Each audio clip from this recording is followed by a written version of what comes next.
इलाहाबाद उच्च न्यायालय के पास ही डॉक्टर ब्रह्मस्वरूप सक्सेना का मकान था और वहीं वे सेवाभाव से होम्योपैथिक चिकित्सा भी किया करते थे। आपने बताया कि मेरे पास कभी कभी असाध्य रोग के मरीज आते और कहते हमें बाबा नीब करौरी ने आपके पास भेजा है। मैं उनका इलाज करता और वे शीघ्र स्वस्थ हो जाते। मुझे अपनी सफलता पर आश्चर्य होता कि मेरी दवा बाबा के भेजे मरीजों पर जितना अच्छा कार्य करती है उतना अन्य मरीजों पर नहीं। मैं बाबा को जानता नहीं था और न कभी मैंने उन्हें देखा था, इस कारण मुझ में उनके दर्शनों की अभिलाषा जाग उठी, पर अपने धंधे को छोड़कर उन्हें खोजना मेरे लिए संभव नहीं था। एक दिन अपने नंबर से एक बड़े डील डॉल का व्यक्ति कंबल ओढ़े धोती पहने पर नंगे पैर अपने एक आदमी के साथ मेरे कमरे में प्रविष्ट हुआ। बिना किसी दुआ सलाम के वो मेरे सामने खड़ा हो गया।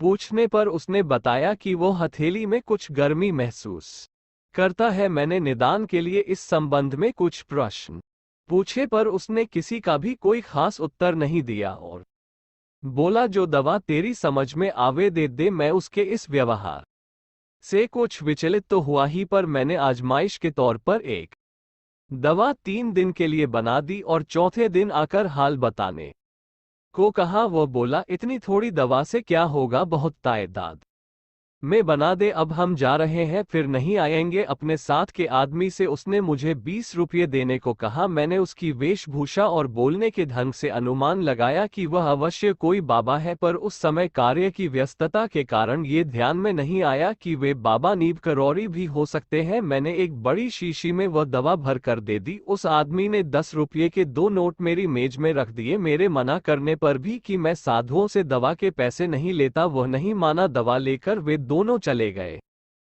मैंने उसी समय उन नोटों को दान पेटी में डाल दिया। इसके बाद जब दूसरा मरीज मेरे कमरे में आया तो वह साधारण शिष्टाचार के बाद स्वतः बोला, आप जानते हैं जो अभी आपके कमरे से बाहर गए वे कौन थे? मेरी अनभिज्ञता पर उसने बताया कि वे बाबा नीब करौरी थे। भारत की यह महान विभूति आपके द्वार पर 2 घंटे अपने नंबर की प्रतीक्षा में बैठी रही। मैं ये सुनकर स्तब्ध रह गया। मुझे अत्यधिक ग्लानि हुई कि मैं अज्ञानतावश उनका यथोचित सम्मान भी न कर सका।